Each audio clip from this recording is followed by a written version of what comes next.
So, good evening, everyone. For this video, I am going to share with you on how to perfect your teaching demonstration in RQA. So, let us proceed.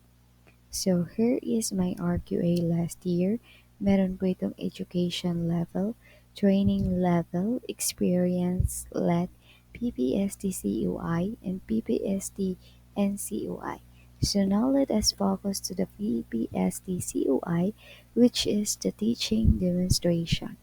So ang perfect score ko po dito, perfect score po dito ay 30 to 35 points. So ang nakuha ko po ay 29, which is one mistake lang po. So then the overall is 33.83 points po.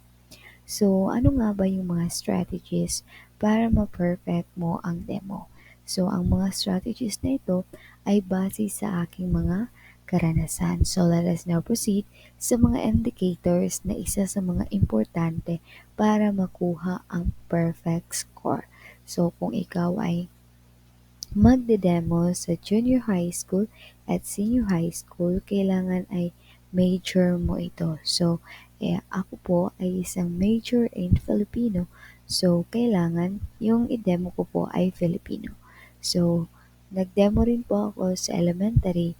So, hindi po in-offer yung Filipino subject. So, ang choices lang po ay English, Math, at Science. So, yung nakuha ko ay English. So, kung ikaw po ay magdinemo, kailangan yung mga lesson plan ninyo ay ipa-check muna sa mga master teacher or teacher na mas alam mo, matutulungan ka sa iyong lesson plan or kaya mga principal. So, pwede rin po yun. So, yung ginawa ko, nagpa-check muna ako sa mga master teachers. So and now let us proceed to the PPSD Classroom Observable Standard Indicators. Ano nga ba itong PPSD? So Philippine Professional Standard for Teacher Classroom Observable Standard Indicators na nagsisilbing batayan sa pagsukat ng kalidad ng pagtuturo ng mga guro sa Pilipinas.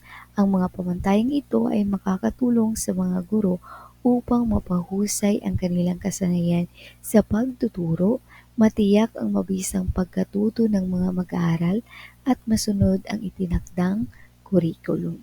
So, kailangan makita ito sa inyong teaching demonstration kasi kung hindi, ito ay magkakaroon ka ng mababang puntos lamang. Okay, ano nga ba yung pinakaunang indicators? So, apply knowledge of content within and across curriculum teaching areas. So, ang isang epektibong guro ay hindi lamang dapat may sapat na kaalaman sa kanyang tinuturong asignatura. Ito ay para maiugnay sa iba't ibang larangan ng pag-aaral. Halimbawa, kung ang subject mo ay Filipino, pwede mo itong i-relate sa topic ng mga ESP, Aralpan o di naman kaya ay sa English.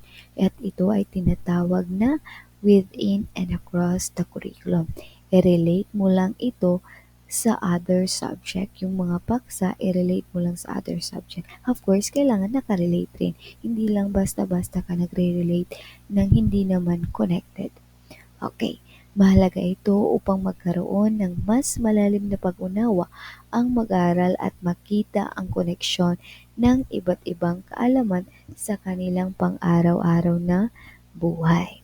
Okay, next indicator is use a range of teaching strategies that enhance learner achievement in literacy and numeracy. Ang kasanayan sa literacy or pagbasa at pagsulat at numeracy naman sa matematika ay pundasyon ng pagkatuto ng bawat mag-aaral kaya mahalaga na tiyakin ng guro na angkop ang mga estratehiya sa pagtuturo upang mapalakas ang kasanayang ito. So, mayroong iba't ibang strategies. Pagpapabasa ng may kabay tulad ng guided reading, upang matulungan ang mag-aaral sa pag-unawa ng mahalagang konsepto.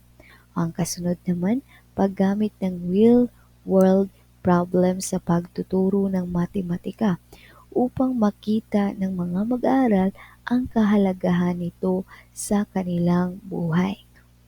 And kasunod naman, pagbibigay ng interactive na mga gawain tulad ng pagsasagawa ng tula, pagpapalaro ng educational na laro, at paggamit ng mga teknolohiya upang mas maging kawili-wili at pagkatotoo. Sa pamamagitan ng mga ito, mas magiging epektibo ang pagtuturo at mas mataas ang tsansa mapabuti ang performance ng mga mag-aaral sa pangunahing kasanayan. So, at kung nahihirapan ka sa literacy at numeracy kung papaano mo ito gagamitin sa inyong demo, mayroon akong halimbawa. Ito yung halimbawa ko during my demo sa elementary. So, halimbawa, pagpapabasa ng mga kwento. So, that's literacy. Of course, kailangan na related sa topic mo rin. Kung ang topic mo ay ang ibong Adarna, so pababasahin mo sila ng kwento. So, paano naman sa numeracy? For example, magpapagrupo ka sa group activity. So, i-divide mo ang klase mo into group. For example, so papabilangin mo yung mga mag-aral. Magbibilang sila ng 1, 2, 3, 4, 5. And then, okay, dito yung mga number 1. Ilan ang mga grupo sa number 1? Okay, bilangin ninyo 1, 2, 3, 4, 5. So, that's numeracy. Okay, that is simple numeracy and literacy.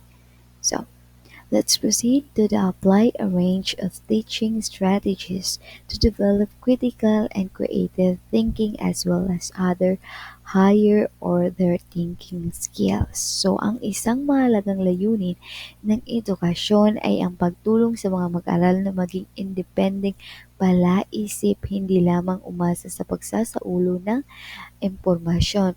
No to memorize, kundi kailangan mas palawakin pa yung mga ideya, kundi kayang gamitin ito upang makabuo ng sariling ideya at solusyon. May tatlong pangunahing antas ng pag-iisip.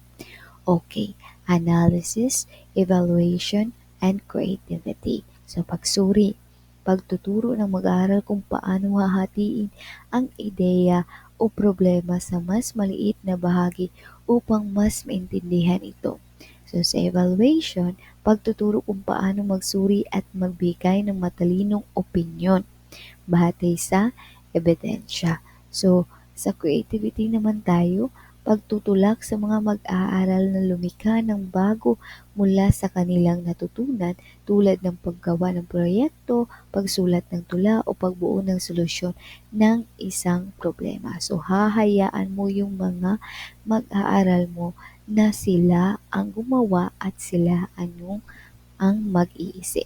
So, ang isang guro ay maring gumamit ng tanong na mas mataas na antas, higher order question, tulad ng pagsasagawa ng debate, pagpapalawak ng imahinasyon sa pamamagitan ng sining at panitikan, at iba pang makabuluhang gawain upang mahubog ang ganitong uri ng pag-iisip ng mga mag-aaral. Halimbawa, hindi lang dapat what, where, when ang mga itinatanong natin. Napakasimple lang ang mga ito, kundi how at yung mga higher pa ng mga tanong kung saan mas mapapaisip ng malalim ang mga mag-aaral. So next, plan, manage, and implement developmentally sequenced teaching and learning process to meet curriculum requirements and varied teaching contexts. So, ang mahusay na guro ay hindi lamang basta nagtuturo, kundi mahusay din sa pagpaplano at namamahala ng klase upang matiyak na maayos ang daloy ng pagkatuto sa kanyang mga mag-aaral. So, ang ibig sabihin lamang ay paghahanda ng maayos ng lesson plan na naaayon sa kakayahan at pangangailangan ng mga mag-aaral. Pagtitiyak na sunod-sunod ang aralin mula sa mga batayang konsepto hanggang sa mas komplikadong ideya. pag-angkop ng mga strategy o estratehiya sa iba't ibang klase ng mag-aaral, kabilang na ang mga batang may espesyal na pangangailangan o nasa malalayong lugar na may limitado pagkukunan ng impormasyon. Sa pamamagitan nito, magiging mas sistematiko at effective at makabuluhan ang pagtuturo at mas matutulungan mo ang mga mag-aaral sa kanilang pagtuturo.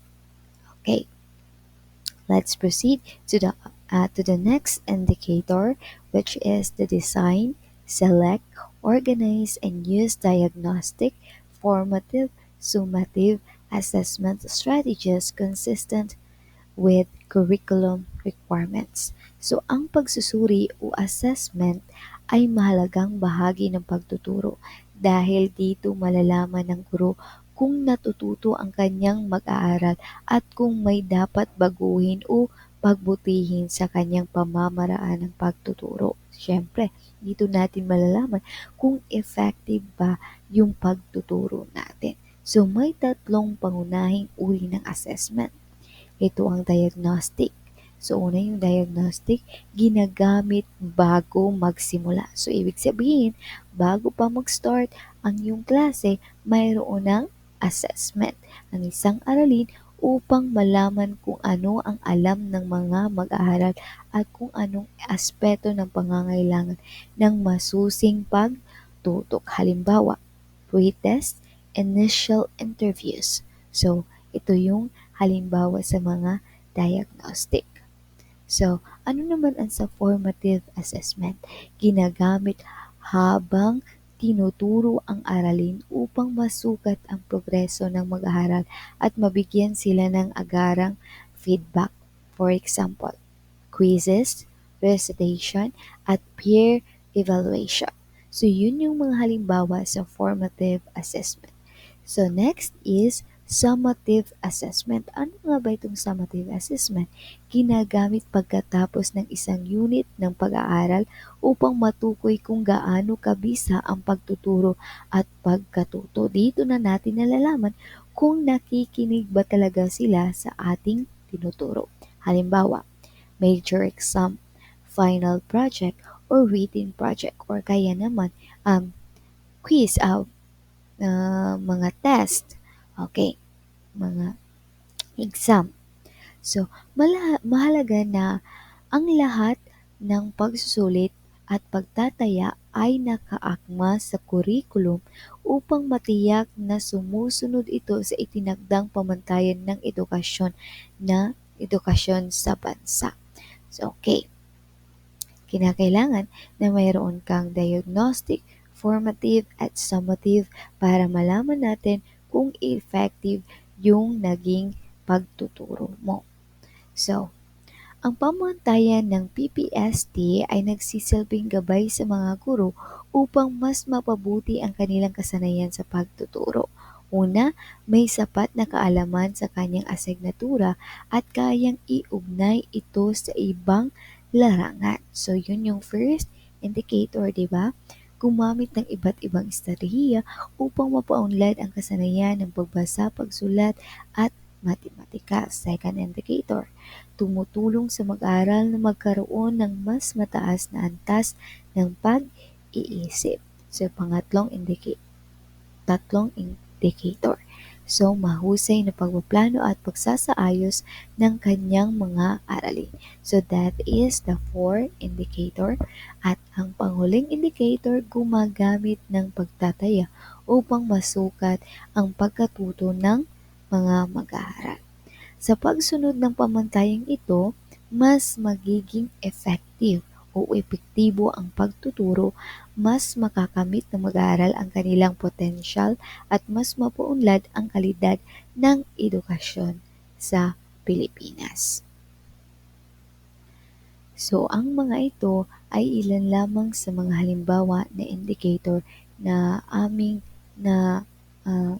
ito po ang mga halimbawa ng mga indicator during my teaching demonstration. So, kung kayo ay nahihirapan, pwede kayong humingi ng mga tulong sa mga master teacher. Pero before po kayo mag-demo, ipa-check nyo po talaga sa mga master teacher or kaya kailangan papirmahin nyo sila na na-check talaga yung inyong lesson plan ng mga master teacher or kaya ng principal. So, may mga dagdag points kasi ito kung nakapag-check na po kayo ng inyong lesson plan. So, pag tingin ng mga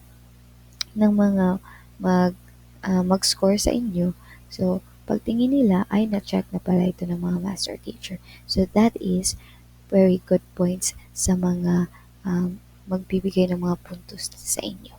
So I hope na may natutunan kayo sa aking report at naway huwag kalimutan mag-like at subscribe.